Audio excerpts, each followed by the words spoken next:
নৈশভোজে ট্রাম্প প্রশাসনের শীর্ষ কর্মকর্তাদের লক্ষ্যবস্তু করেন হামলাকারী।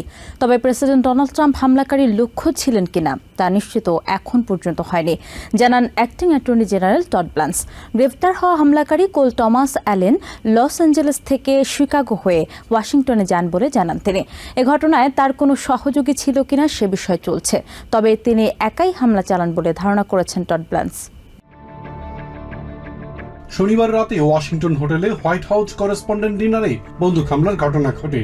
নৈশভোজে president Donald Trump, first lady Melania Trump এবং ভাইস প্রেসিডেন্ট জেডি ভ্যান্স সহ ট্রাম্প প্রশাসনের শীর্ষ কর্মকর্তারা উপস্থিত ছিলেন।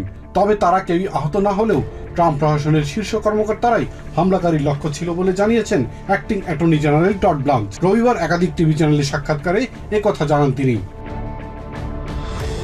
এমএস নামের এক অনুষ্ঠানে ব্ল্যান্স জানান, হামলাকারী ট্রেন যোগে লস অ্যাঞ্জেলস থেকে শিকাগো হয়ে ওয়াশিংটন ডিসিতে এসে হোটেলে ওঠেন। প্রেসিডেন্ট ডোনাল্ড ট্রাম্প হামলাকারীর লক্ষ্য ছিলেন কিনা এ বিষয়ে এখনো তদন্ত চলছে বলেও জানান তিনি। প্রাথমিক তদন্তে অন্য কারো সংশ্লিষ্টতা পাওয়া না গেলেও নতুন তথ্যের জন্য প্রশাসন অপেক্ষা করছে বলে উল্লেখ করেন ব্ল্যান্স। এবিসি নিউজকে অ্যাক্টিং অ্যাটর্নি জেনারেল জানান, সিক্রেট সার্ভিস, স্থানীয় পুলিশ ও ফেডারেল সংস্থাগুলো সমন্বিতভাবে একটি চিরুনি অভিযান পরিচালনা করছে। ফক্স নিউজের সাক্ষাৎকারে তিনি আরো বলেন, হামলাকারীর অবস্থান করা হোটেল রুম, ডিজিটাল ডিভাইস ও ক্রেডিট কার্ডের ইতিহাস খতিয়ে দেখা হচ্ছে। বিমানে করা তল্লাশি এড়াতেই সম্ভবত ট্রেনে এসে ওয়াশিংটন আসে বলে ধারণা করা হচ্ছে। এদিকে এফবিআই এজেন্টরা রবিবার ক্যালিফোর্নিয়ার টরেন্সে অ্যালেনের প্রতিবেশীদের জিজ্ঞাসাবাদ করেছেন। তার অতীত ইতিহাস ও হামলার উদ্দেশ্য উদ্ঘাটনই এখন তাদের প্রধান লক্ষ্য। হামলাকারী কোল অ্যালেনকে সোমবার ফেডারেল আদালতে হাজির করা হবে বলেও জানান ব্ল্যান্স। তার বিরুদ্ধে প্রাথমিকভাবে ফেডারেল কর্মকর্তার উপর হামলা এবং আগ্নেয়াস্ত্রের মাধ্যমে হত্যাচেষ্টার অভিযোগ আনা হয়েছে। তদন্ত সাপেক্ষে ভবিষ্যতে আরও অভিযোগ যুক্ত হতে পারে বলেও জানান তিনি। ওয়াশিংটন ডিসিতে সাংবাদিকদের সাথে নৈশভোজে নিরাপত্তা বলয় ভেঙে বন্দুক হামলায় গোয়েন্দা সংস্থা ও আইন শৃঙ্খলা রক্ষাকারী বাহিনীর ভূমিকা নিয়ে বিতর্ক সৃষ্টি হয়েছে। ওয়াশিংটন হিলটন হোটেলে আয়োজিত ওই অনুষ্ঠানে অংশ নেয়া সাংবাদিক ও আইন প্রণেতারা হোটেল লবিতে তল্লাশিবিহীন প্রবেশাধিকার এবং লাগেজ স্ক্যানিং না হওয়ার মতো গুরুতর নিরাপত্তা ঘাটতির অভিযোগ তুলেছেন। রাষ্ট্রের সবচেয়ে গুরুত্বপূর্ণ ব্যক্তিদের উপস্থিত থাকা সুরক্ষিত অনুষ্ঠানে এমন শিথিলতা নিয়ে প্রশ্ন তোলেন তারা। ওয়াশিংটন ডিসিতে হোয়াইট হাউস করেসপন্ডেন্টস ডিনার চলাকালীন বন্দুক হামলার ঘটনায় প্রত্যক্ষদর্শীদের বিবরণ থেকে ভয়াবহ ও বিশৃঙ্খল পরিস্থিতির চিত্র ফুটে উঠেছে।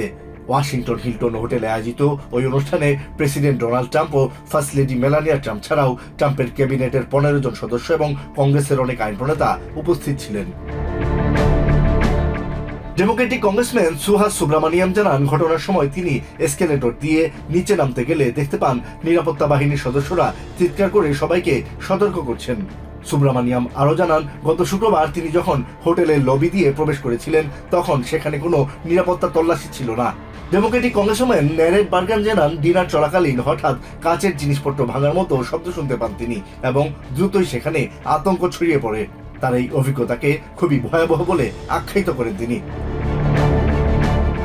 সর্বোচ্চ নিরাপত্তা ব্যবস্থা থাকা এই ধরনের অনুষ্ঠানে হামলার ঘটনায় তিনি এখনো স্তম্ভিত বলে জানান এই কংগ্রেসম্যান।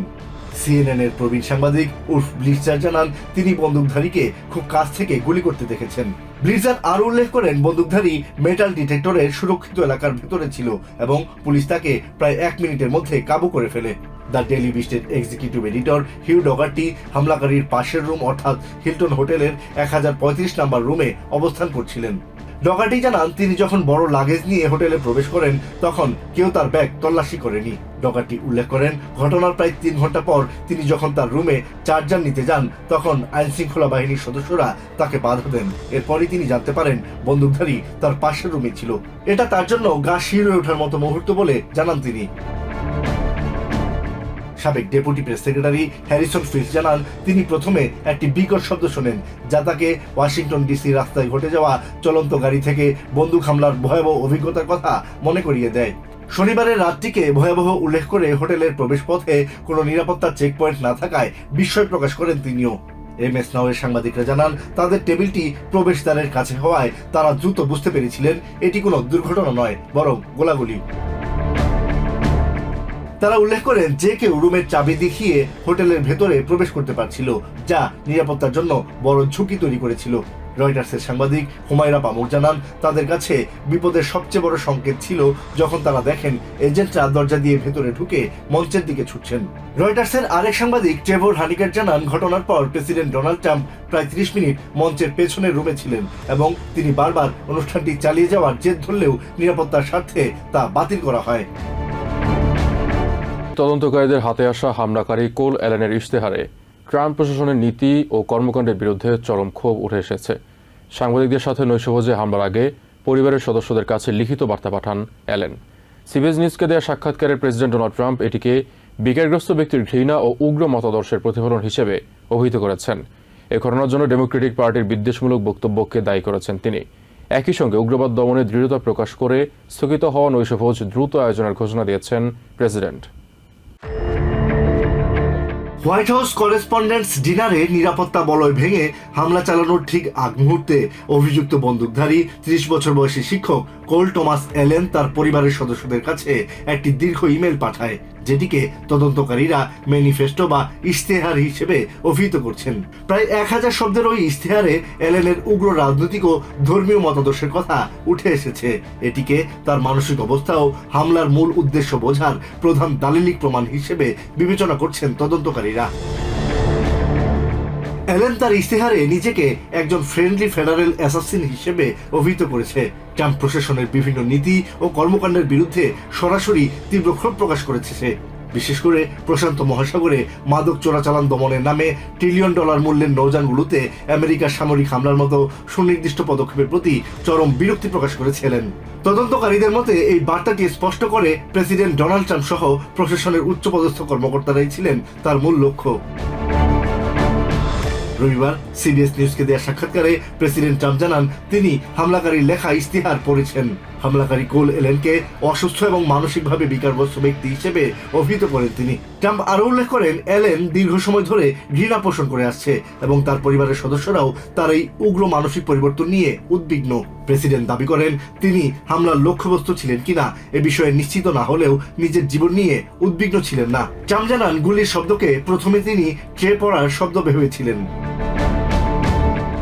ফার্স্ট লেডি মেলানিয়া ট্রাম্পের প্রসঙ্গে তিনি বলেন, এমন পরিস্থিতিতে কে ভয় পাবে না। ট্রাম্প আরো জানান, এজেন্টরা যখন তাকে নিচে শুয়ে পড়তে বলে তখন তিনি বুঝতে পারেন বিষয়টা গুরুতর। ফার্স্ট লেডি খুব ভালোভাবে পরিস্থিতি সামলেছেন উল্লেখ করে আইন শৃঙ্খলা বাহিনীর ভূমিকারও প্রশংসা করেন ট্রাম্প। প্রেসিডেন্ট ট্রাম্প এই হামলার জন্য ডেমোক্রেটিক পার্টির বিদ্বেষমূলক বক্তব্যকেও দায়ী করেন। তিনি মনে করেন, রাজনৈতিক প্রতিপক্ষদের ক্রমাগত আক্রমণাত্মক বক্তব্য অ্যালেনের মতো ব্যক্তিদের উগ্রবাদে উৎসাহিত করেছে। এই ঘটনার পরিপ্রেক্ষিতে হোয়াইট হাউসের ভেতরে একটি অত্যাধুনিক এবং নিরাপদ বলরুম তৈরির প্রয়োজনীয়তা আবারও তুলে ধরেন তিনি। ট্রাম্প দৃঢ়তার সাথে জানান, কোনো উগ্রবাদীর কারণে দেশের গণতান্ত্রিক ঐতিহ্য বা অনুষ্ঠান বন্ধ হবে না এবং আগামী 30 দিনের মধ্যেই স্থগিত হওয়া নৈশভোজটি পুনরায় আয়োজনের পরিকল্পনা করছেন। বন্দুক হামলার পরিপ্রেক্ষিতে রাজনৈতিক সহিংসতা বন্ধে জোরালো পদক্ষেপ নেওয়ার আহ্বান জানান হাউস মাইনরিটি লিডার হাকিম জেফ্রিজ।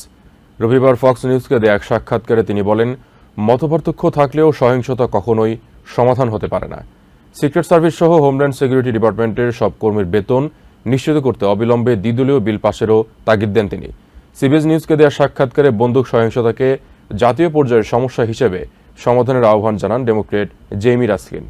রবিবার ফক্স নিউজকে দেয়া এক সাক্ষাৎকারে হাউস মাইনরিটি লিডার হাকিম জেফ্রিজ জানান, তীব্র মতপার্থক্য থাকলেও একে অপরের প্রতি সহিংস না হয়ে দ্বিমত পোষণ করা যায়। সহিংসতার পথ পরিহার করে যুক্তি ও গণতান্ত্রিক লড়াইয়ে অবতীর্ণ হওয়ার উপর গুরুত্ব দেন তিনি। বন্দুক হামলার সময় অসীম সাহসিকতা দেখানোর জন্য সিক্রেট সার্ভিস এবং অন্যান্য আইনশৃঙ্খলা রক্ষাকারী বাহিনীর প্রতি কৃতজ্ঞতা প্রকাশ করেন জেফ্রিজ। পাশাপাশি সিক্রেট সার্ভিস, টিএসএ এবং কোস্ট গার্ড সহ হোমল্যান্ড সিকিউরিটি ডিপার্টমেন্টের সব কর্মীর বেতন নিশ্চিত করতে এ বিষয়ে ঝুলে থাকা দ্বিপাক্ষিক বিলটি দ্রুত পাশের আহ্বান জানান তিনি। এদিকে সিবিএস নিউজকে দেয়া সাক্ষাৎকারে ডেমোক্রেটিক কংগ্রেসম্যান জেইমি রাস্কিন ওই বন্দুক সহিংসতার সময় নিজের অভিজ্ঞতার কথা তুলে ধরেন। রাস্কিন জানান, তিনি বলরুমে প্রবেশ করার কিছুক্ষণ পরেই এই হামলা শুরু হয়। দেশে প্রতিদিন শত শত মানুষ বন্দুক সহিংসতার শিকার হন এবং অনেকে প্রাণ হারান উল্লেখ করে এটিকে রাজনৈতিক গণ্ডিতে না রেখে জাতীয় সমস্যা হিসেবে দেখার আহ্বান জানান রাস্কিন। এনবিসি নিউজকে দেয়া সাক্ষাৎকারে ডেমোক্রেটিক কংগ্রেসম্যান রো খান্না এই হামলার ঘটনায় গভীর উদ্বেগ জানান। সহিংসতা বন্ধে একটি দ্বিপাক্ষিক জাতীয় কমিশন গঠনের উপর গুরুত্বারোপ করেন তিনি। একই সাথে এই ঘটনায় যথাযথ তদন্তের জন্য অ্যাটর্নি জেনারেল টড ব্ল্যাঞ্চ প্রয়োজনীয় ব্যবস্থা নেবেন বলে আশাবাদ ব্যক্ত করেন খান্না। নিউ ইয়র্ক থেকে সম্প্রচারিত TVN 24 টেলিভিশন বিশ্বজুড়ে বাঙালির কণ্ঠস্বর।